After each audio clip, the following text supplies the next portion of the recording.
ആണും പെണ്ണും ഒരുമിച്ച് നടത്തുന്ന ഒരു ഡാൻസ് ആണ് ഇന്നത്തെ സോഷ്യൽ മീഡിയയിലെ ഏറ്റവും വലിയ താരം. ഞങ്ങളുടെ കുട്ടികളെ ഇങ്ങനെ ഇടകലരാൻ അനുവദിക്കുന്നത് ശരിയല്ല എന്നല്ല അദ്ദേഹം പറയുന്നത്. കുട്ടികളെ ഇടകലരാൻ ഞങ്ങൾ സമ്മതിക്കില്ല. അബ്ദുസമദ് പൂക്കൂട്ടൂരിന്റെ ഒരു പ്രസ്താവനയാണ്. സൂംബ പരാമർശം വിവാദമായതോടുകൂടി വിശദീകരണവുമായി ഇതര ഇസ്ലാമിക സംഘടനാ നേതാക്കൾ രംഗത്ത് വന്നു. അതിലൊന്നാണ് സുന്നിയുടെ നേതാവായിട്ടുള്ള അബ്ദുസമദ് പൂക്കോട്ടൂരിന്റെ വാദം. ആണും പെണ്ണും ഒരുമിച്ചാണ് ഡാൻസ് നടക്കുന്നത്. കുട്ടികളെ ചെറുപ്പത്തിൽ തന്നെ ഇങ്ങനെ ഇടകലരാൻ അനുവദിക്കുന്നത് ശരിയല്ല. എല്ലാവരും പങ്കെടുക്കണം എന്ന് പറയുന്നത് തെറ്റാണ്. സൂംബ പരിശീലനം പൂർണ്ണമായി ഉപേക്ഷിക്കണമെന്നാണ് അബ്ദുസമദ് പൂക്കോട്ടൂരിന്റെ വാദം.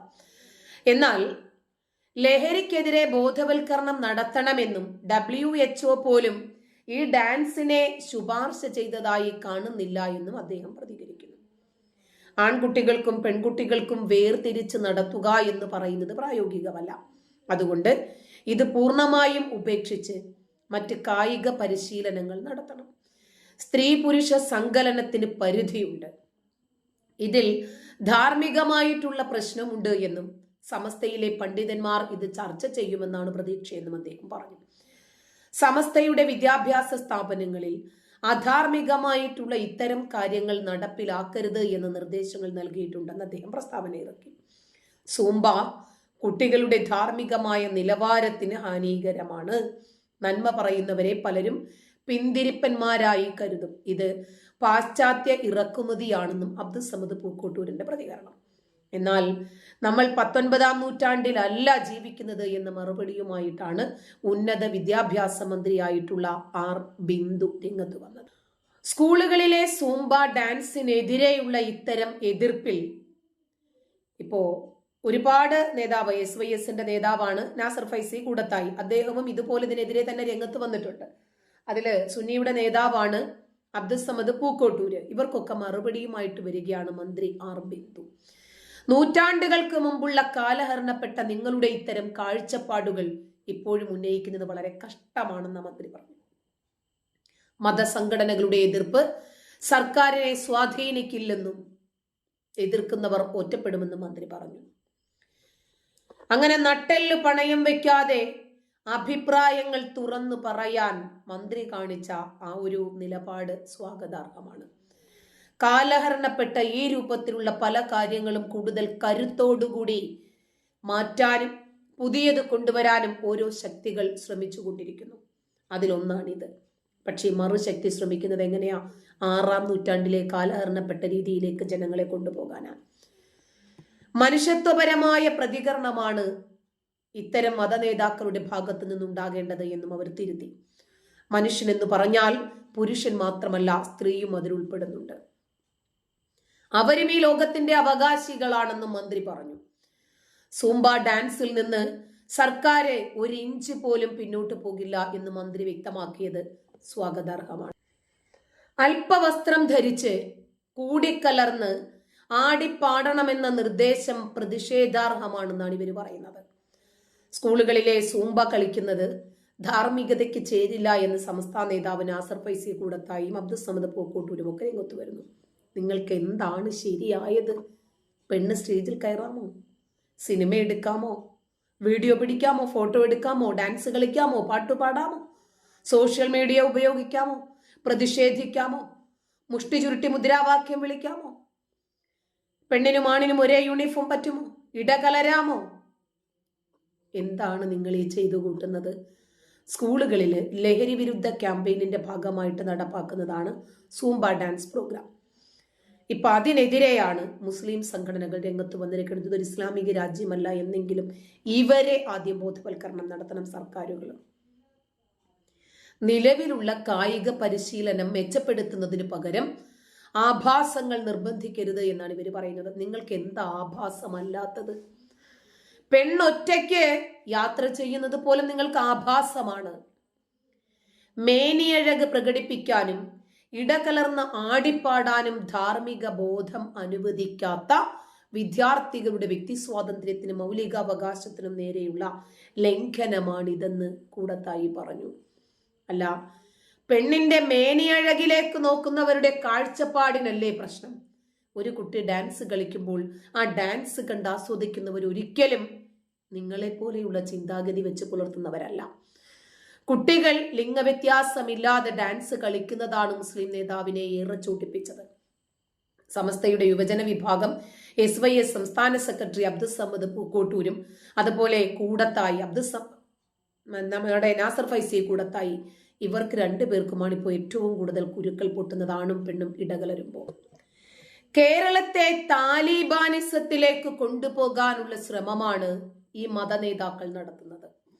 ഇപ്പോ ഈ സൂംബ ഡാൻസിനെതിരെ ഒരുപാട് ഇസ്ലാമിക സംഘടനകൾ രംഗത്ത് വന്നതിന്റെ കൂട്ടത്തിൽ നവോത്ഥാന ചിന്തയ്ക്കു വേണ്ടി, നവോത്ഥാനത്തിന്റെ വളർച്ചയ്ക്കു വേണ്ടി നിയുക്തരാണ് എന്ന് പറയുന്ന നമ്മുടെ ഇസ്ലാമിക് ഓർഗനൈസേഷൻ ജനറൽ സെക്രട്ടറി ഉണ്ട് TK അഷ്റഫ്. അദ്ദേഹവും ഇതിനെതിരെ രംഗത്ത് വന്നു. ആൺകുട്ടികളും പെൺകുട്ടികളും ഒരുമിച്ചിരിക്കരുത് എന്ന് ഇവർക്ക് എങ്ങനെയാ പറയാൻ പറ്റുന്നത്? യുവതലമുറയുടെ സമത്വ ചിന്താഗതിയെയും രാജ്യത്തിന്റെ വളർച്ചയെയും 6-ാം നൂറ്റാണ്ടിന്റെ തൊഴുത്തിലേക്ക് പോയി കെട്ടാനുള്ള താലിബാനിസമല്ലേ ഇവരുടെ ചിന്താഗതി? ആണും പെണ്ണും ഇടകലർന്ന ജീവിതത്തെ ഇവരെന്തിനാണ് എതിർക്കുന്നത്? ആണും പെണ്ണും ഇടകലർന്ന് പഠിക്കരുത്, പഠിപ്പിക്കരുത്. പെൺകുട്ടികളെ അധ്യാപികമാരും ആൺകുട്ടികളെ അധ്യാപകന്മാരും പഠിപ്പിക്കണം. പെണ്ണുങ്ങൾ ഗൈനക്കോളജിസ്റ്റിന്റെ അടുത്തേക്ക് പോയിക്കോട്ടെ, അത് ലേഡിയായിരിക്കണം. എന്തിനാ ഇങ്ങനെ ഇവർ സംസാരിക്കുന്നത്? സൗഹൃദം പോലും പാടില്ല എന്നതാണ് TK അഷ്റഫിന്റെ അഭിപ്രായം. എല്ലാ സമുദായങ്ങളിലേക്കും ഇത് കടന്നു വന്നുകൊണ്ടിരിക്കുക. എല്ലാ രൂപത്തിലും ഇത് നമ്മുടെ രാജ്യത്തെ അധപതനത്തിലേക്ക് തള്ളിവിട്ടുകൊണ്ടിരിക്കുക. ഇതൊക്കെ ഏതു മതമാണ് നിങ്ങളെ പഠിപ്പിക്കുന്നത്? ആ മതം ആ മതരാജ്യത്ത് പോലും പ്രായോഗികമല്ല. ചെറുപ്പകാലത്ത് ആൺകുട്ടികളും പെൺകുട്ടികളും ഒരുമിച്ച് കളിച്ചു വളർന്നതല്ലേ നമ്മളൊക്കെ. അന്നൊക്കെ എന്ത് സംഭവിച്ചു? സ്ത്രീകൾക്ക് നേരെ അതിക്രമങ്ങൾ വർദ്ധിക്കുന്നത് ഇപ്പോഴാണ്. ആണും പെണ്ണും ഒരുമിച്ച് ജീവിക്കുന്നത് കൊണ്ടാണോ ഇത്തരം അതിക്രമങ്ങൾ ഉണ്ടാകുന്നത്? ആണോ? ആൺകുട്ടികളും പെൺകുട്ടികളും എവിടെയും ഒരുമിച്ച് ജീവിക്കണം എന്നതാണ് സദാചാരം. സ്ത്രീകൾ ബഹിരാകാശത്ത് പോകുന്ന കാലഘട്ടത്തിലാണ് ഇവിടെ ആണും പെണ്ണും ഒരുമിച്ചിരുന്ന് പഠിക്കരുത്, പഠിപ്പിക്കരുത്, ഡാൻസ് കളിക്കരുത്, ഇടകലരരുത്, ഭർത്താവ് മരിച്ച് വല്ലുമ്മ യാത്ര ചെയ്യരുത്, അവർ റീൽസ് ചെയ്യരുത്, ഫോട്ടോ എടുക്കരുത്, സോഷ്യൽ മീഡിയ ഉപയോഗിക്കരുത്, പെൺകുട്ടികൾ ഫോട്ടോ എടുക്കരുത്, അവർ പെർഫ്യൂം അടിക്കരുത്, ഡാൻസ് കളിക്കരുത്, പാട്ടു പാടരുത്, അവർ ഒരുങ്ങരുത്, ലിപ്സ്റ്റിക് ഇടരുത്. ഇതൊക്കെ ഇവർ ഏത് കാലഘട്ടത്തിലാണ് ഇവർ ഇന്ന് ജീവിക്കുന്നത്? ഇപ്പോഴും സൗദി അറേബ്യ പോലെയുള്ള രാജ്യങ്ങൾ പോലും പുരോഗതിയിലേക്ക് പോയിക്കൊണ്ടിരിക്കുന്നു. ദുബൈ രാജാവിന്റെ മകൾ ഭർത്താവിനെ വിവാഹമോചനം ചെയ്യുന്ന കാലഘട്ടത്തിലാണ് നമ്മൾ ജീവിക്കുന്നത്. പെണ്ണിന് എന്തുകൊണ്ട് മുത്തലാഖ് പാടില്ല എന്ന് ചിന്തിക്കുകയോ പറയുകയോ അല്ല, അവരത് പ്രവർത്തിച്ച് കാണിച്ചു. എന്തേ എതിർക്കാൻ നിങ്ങൾക്ക് കഴിയാതിരുന്നത്?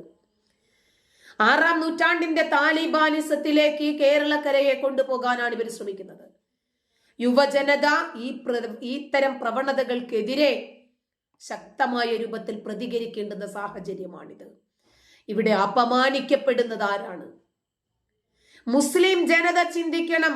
നമ്മൾ ലോകത്ത് അപമാനിക്കപ്പെടുകയാണ് ഇത്തരം 6-ാം നൂറ്റാണ്ടിന്റെ ചിന്താഗതിക്കാര് കാരണമെന്ന്. എല്ലാവരെയും ചാക്കിൽ കെട്ടി പൊതിഞ്ഞ് വീട്ടിലിരുത്താനുള്ള ഇവരുടെ ഒരു ശ്രമമാണിത്. ആണും പെണ്ണും അല്പവസ്ത്രം ധരിച്ച് മ്യൂസിക്കിനൊപ്പം തുള്ളുന്നതാണ് സൂംബ എന്ന്. സ്കൂളുകളിൽ ഇത് നടപ്പാക്കുന്നത് യോജിക്കാൻ പറ്റില്ല എന്ന് പറഞ്ഞ TK അഷ്റഫ് എന്ത് രൂപത്തിലാണ് ഇവര് നോക്കണം മുസ്ലിം സമുദായത്തെ കൊണ്ടുപോകുന്നത്? മുസ്ലിം സമുദായത്തിന് മാത്രമല്ല, അത് ലോകത്തിന് മൊത്തം ആപത്തായി. ഇവരുടെ വീട്ടിലെ പെണ്ണുങ്ങളെ കറുത്ത ചാക്കിനകത്ത് മൂടിക്കെട്ടി പേറിയന്ത്രമാക്കി വീട്ടിനകത്തിരുത്തിയിരിക്കുന്നത് പോലെ ഇതിനു മുമ്പ് ഇവർ മുസ്ലിം സമുദായത്തോട് മാത്രം പറഞ്ഞിരുന്ന കാര്യങ്ങൾ ഇന്നിപ്പോൾ ഇവരെ മറ്റുള്ളവരോടും കൂടി പറഞ്ഞുകൊണ്ടിരിക്കുക. കാര്യം മനസ്സിലായോ?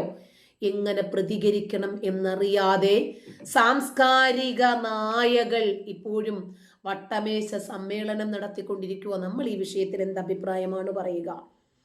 മുസ്ലിം ഭൂരിപക്ഷം കേവലം 27-28% നമ്മുടെ നാട്ടിൽ ഇതാണ് അവസ്ഥയെങ്കിൽ മതപൗരോഹിത്യം എന്ന വിയറ്റ്നാം കോളനി സിനിമയിലെ റാവുത്തർക്ക് മുന്നിൽ മുട്ടിലിഴയുന്ന സർക്കാരും പ്രതിപക്ഷവും ഇതൊക്കെ ഒന്ന് ചിന്തിക്കുന്നത് നല്ലതാ. ജനങ്ങൾ തന്നെ അവരുടെ അഭിപ്രായങ്ങൾ രേഖപ്പെടുത്തുക സോഷ്യൽ മീഡിയയിലൂടെ. ഒന്ന് ചിന്തിക്കുന്നത് നല്ലതാ. കേരളം തീവ്രവാദികളുടെ കയ്യിൽ എങ്ങനെയാണ് പപ്പടം ഞെരിഞ്ഞമരുന്നത് പോലെ അമരുന്നത് എന്നൊന്ന് നോക്കിക്കോ. മറ്റു മതസ്ഥരും മുഴുവനും അണിചേരേണ്ടുന്ന ഒരുമിക്കേണ്ടുന്ന സാഹചര്യത്തിലാണ് ഇന്ന് നമ്മളുള്ളത്. എങ്ങനെയുണ്ട്?